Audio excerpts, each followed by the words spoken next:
The world woke up to a message this morning that instantly sent shockwaves through every intelligence agency on the planet. At exactly 6:17 a.m. Eastern Time, Iranian state television interrupted its regular broadcast with a statement that for decades, global leaders had treated as an absolute red line. Through the official Islamic Republic news agency, Iran declared that it had successfully developed, tested, and now possesses an operational nuclear weapon, not a research program, not enriched uranium sitting in storage, a weapon. The statement was released simultaneously in Farsi, Arabic, and English, leaving very little room for misinterpretation. Iranian officials described the development as the final fruit of 40 years of scientific sacrifice. Within minutes of the broadcast, governments around the world shifted into crisis mode. Inside Washington, the Pentagon convened an emergency session. The White House Situation Room was activated. Intelligence agencies began cross-checking every data point they had collected over the past several years. In Israel, the Prime Minister's office issued a brief but unmistakably serious statement acknowledging the announcement. For decades, the international community had worked to prevent exactly this moment, and now it was here. What makes this even more significant is that the claim didn't emerge from anonymous sources or unverified social media chatter. The announcement came directly through official Iranian state channels. Within 90 minutes, the Associated Press reported that 3 independent intelligence sources had confirmed the authenticity of the broadcast. To be clear, that confirmation means Iran truly made the announcement, not necessarily that every technical detail behind it has already been verified. But the credibility of the broadcast itself is not in dispute. Inside the U.S. government, the response escalated rapidly. National Security Council officials triggered a Level 1 emergency coordination protocol, something that has not been activated at this level since the days following September 11, 2001. That alone tells you how seriously this announcement is being treated behind closed doors. But before jumping to conclusions, it's important to understand the larger context. Iran's nuclear program has been one of the defining geopolitical tensions of the last 2 decades. Back in 2015, the Joint Comprehensive Plan of Action, better known as the JCPOA nuclear deal, was designed to freeze Iran's uranium enrichment in exchange for sanctions relief. The United States withdrew from that agreement in 2018. From that moment forward, Iran gradually began dismantling the restrictions that had limited its nuclear activity.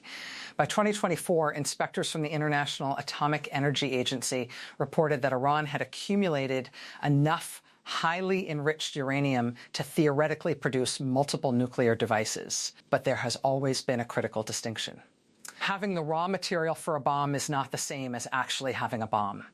That gap between capability and weaponization has defined the nuclear debate around Iran for years. According to today's announcement, that gap has now disappeared. And if Iran is telling the truth, the geopolitical landscape of the Middle East and possibly the entire world may have just shifted in a single morning. But to understand why analysts are taking this so seriously, we need to look at the chain of events leading up to today, because the signs, in hindsight, may have been there all along. If today's announcement feels sudden, intelligence analysts would argue the warning signs have been building quietly for months, even years. To understand why governments are reacting so quickly, you have to rewind the timeline. About 14 months ago, Iran expelled the last remaining International Atomic Energy Agency inspectors from its deeply buried Fordo nuclear facility. Roughly 12 months ago, satellite imagery analyzed by researchers at the Middlebury Institute of International Studies revealed unexplained construction activity at a site roughly 60 kilometers southeast of Isfahan. At the time, the discovery barely made headlines. The structures appeared underground and were heavily reinforced, the type of design often associated with sensitive military installations. Then came another unusual data point.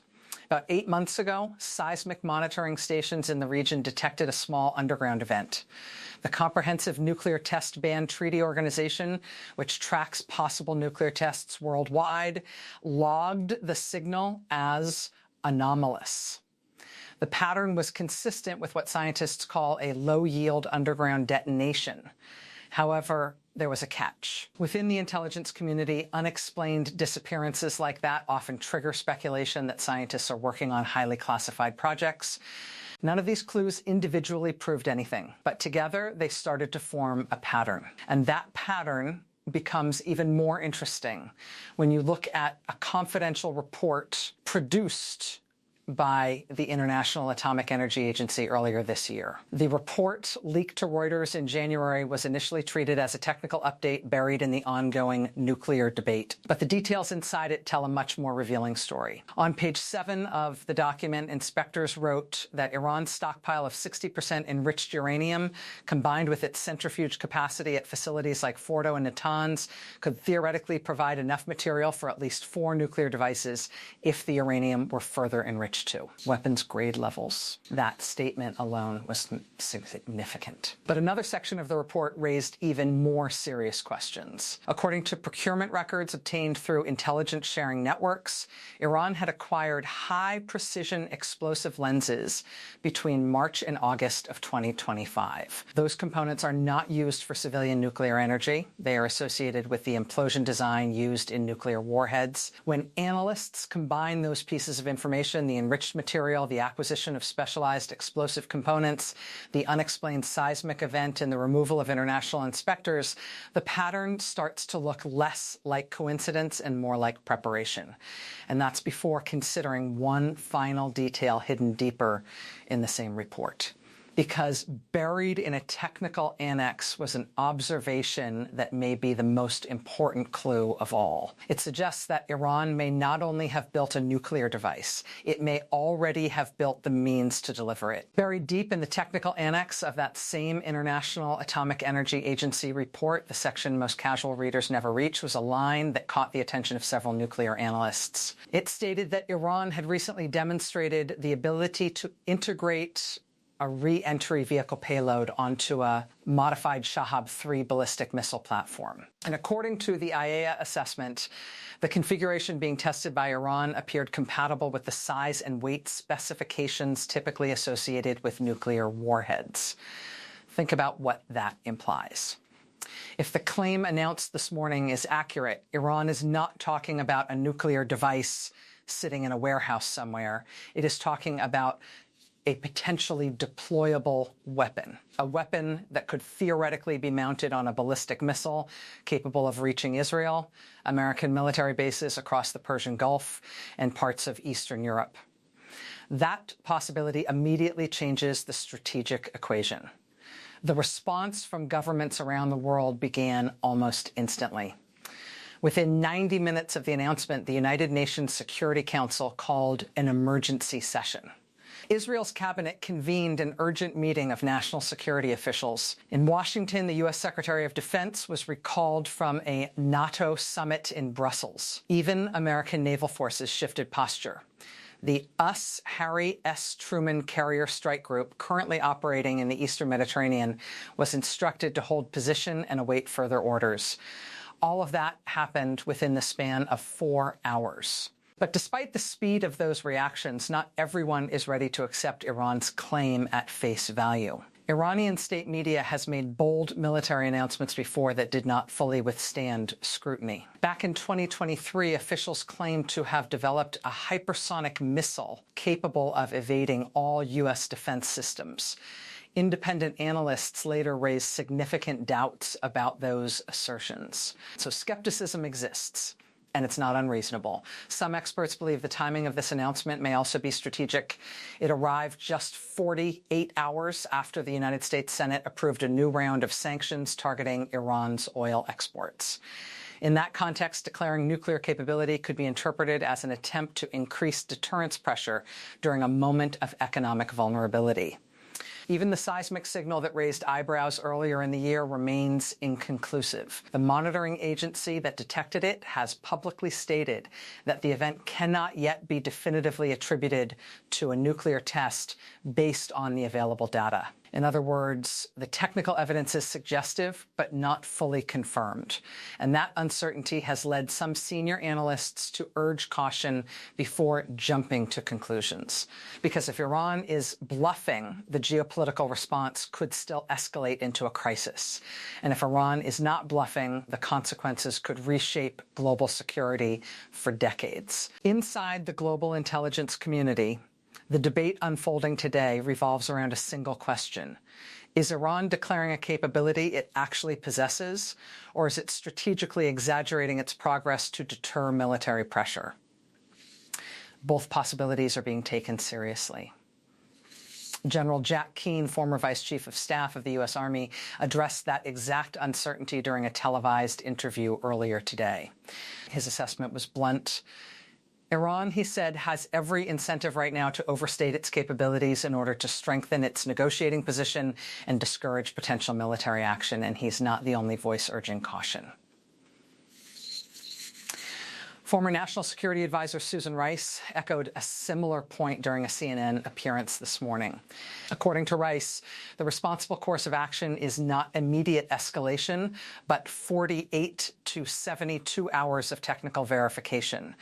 In her words, intelligence agencies need time to determine whether Iran has actually tested a nuclear device or simply claims to have done so. That kind of cross-party agreement is rare in Washington. But when both hawkish and cautious policymakers agree that verification is necessary, it usually means the evidence is still incomplete. Skeptics point to several factors supporting restraint. First, there is still no independent confirmation of an actual nuclear test. The seismic anomaly recorded earlier this year remains ambiguous. Without direct access to the suspected test site, scientists cannot conclusively verify what happened underground. Second, Iran's track record on military claims is mixed. Over the past decade, Iranian officials have occasionally announced weapon systems that later turned out to be exaggerated or misrepresented. Third, the political timing of today's announcement raises questions. It arrived just as new economic sanctions targeting Iran's oil exports were about to take effect. Announcing a nuclear capability at that moment could be intended to create maximum deterrence leverage. But even if the claim turns out to be exaggerated, analysts say the consequences are still serious. Why? Because once a country publicly declares nuclear capability, the strategic landscape changes regardless of whether the weapon is fully operational. Other nations must assume the claim could be real. Eventually, the ambiguity disappeared and the weapons were openly declared. Once that line was crossed, the international community faced a new reality. Stopping the program before the test is one challenge. Responding after the declaration is a much harder one, which is why many analysts believe today's announcement, whether confirmed or not, marks a turning point, because it signals that Iran may have decided the era of strategic ambiguity is over. Even before the technical verification is complete, the ripple effects of today's announcement are already spreading through global markets and security systems. Energy traders reacted within minutes. When oil markets opened this morning, the price of Brent crude jumped more than 11% in the first 20 minutes of trading, rising nearly $15 per barrel. For context, that kind of spike in such a short window is extremely rare. The reason is simple. Roughly 20% of the world's daily oil supply passes through the Strait of Hormuz, a narrow shipping corridor located just miles from Iranian territory. Any military escalation in that region could disrupt the flow of energy shipments almost immediately. Economists have run the models before. If the strait were seriously disrupted, gasoline prices in the United States could climb to $6, $7, or even $9 per gallon within weeks. Global supply chains would feel the impact almost instantly. But the economic shock is only part of the story. The security implications may be even larger. The United States currently maintains around 40,000 military personnel at bases across the Gulf region.